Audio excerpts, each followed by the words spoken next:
Hi, Founder fans. Jason here, and today's founder is Cyrus Griffin, the last president of the Confederation Congress, as the Continental Congress is now known under the Articles of Confederation, though they called it the Continental Congress pretty much the whole way through. Cyrus Griffin's story we want to go back for, though, because his time in college is interesting. He travels over to Scotland, where he studies specifically the law, but university in general, and while he's there, he meets a young woman named Christina.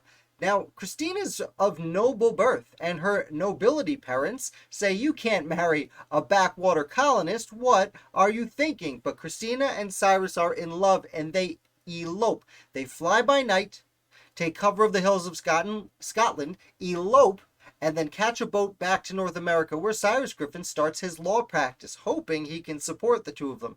And he does. He makes his way up in Virginia politics until the American Revolution breaks out, and by 1780, he's made his way far enough up the chain that Cyrus Griffin is sent over to the Continental Congress. And while he's there, he's one of the initial three men appointed to the Court of Appeals in cases of capture. The Court of Appeals in cases of capture is a wordy title for a court, but very important, because this court was used to decide when ships were captured at sea who got the prizes, aka who got all the loot that was on the captured ships. There were arguments between different colonies or different states, different branches of the army.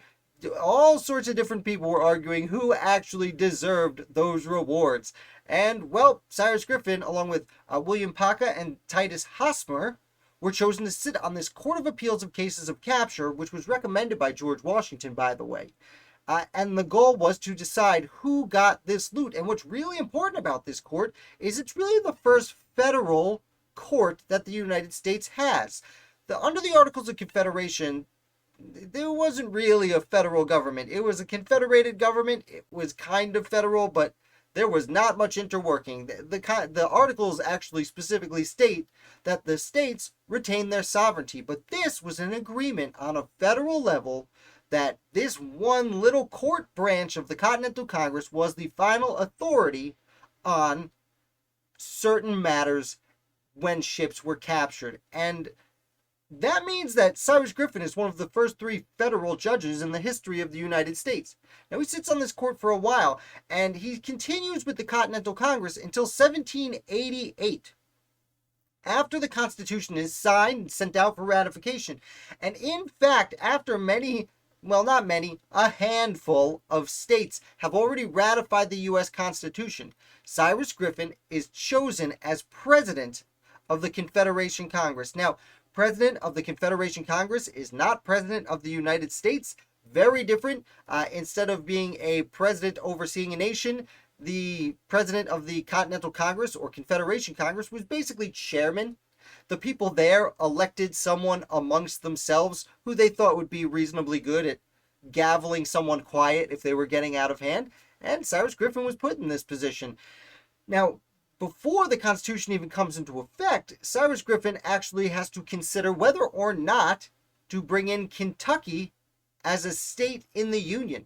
Now, they end up not letting Kentucky be the 14th state, and the reason for this is, well, it's brought to the table the day after New Hampshire becomes the 9th state to ratify the Constitution, and therefore they literally find out, as they're talking about whether or not to make Kentucky a state, they find out that the Constitution has been ratified and there's a new government on the way.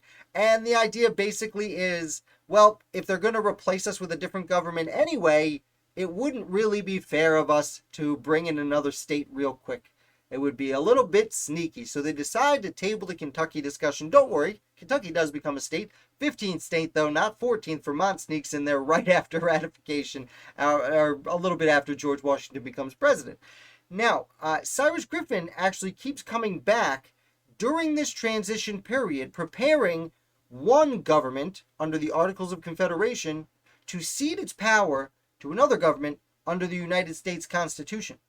And he continues to come back until there is him and two other people are the only people left coming to the Continental Congress, where he resigns his position and gavels himself out. Now, I will note there were a few more meetings after this. Basically, one person, Philip Pell, ends up coming back and really holding out. But for all intents and purposes, Cyrus Griffin resigning as the last president of the Confederation Congress is when the Continental Congress declares itself a lame duck government. And it is a lame duck government for several months until, of course, the senators start rolling in and officially the United States assembles in Congress assembled.